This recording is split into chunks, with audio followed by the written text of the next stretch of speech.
इस न्यूज के प्रायोजक हैं Balaji academy, PSC coaching centre, पड़ाव चौक, मुंगेली।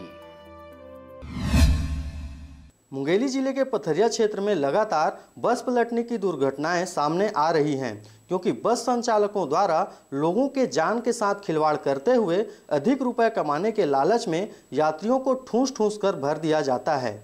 और यही वजह है कि आए दिन बस पलटने जैसी दुर्घटनाएं सामने आ रही हैं।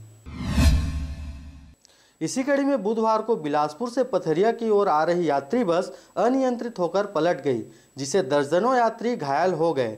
वहीं घायलों को स्थानीय लोगों की मदद से पथरिया सामुदायिक स्वास्थ्य केंद्र में भर्ती करवाया गया है, जहां घायलों में से 2 यात्रियों की हालत नाजुक बताई जा रही है। पथरिया से राजकुमार यादव व नारायण बंजारे की रिपोर्ट, आरजे रमझाझर।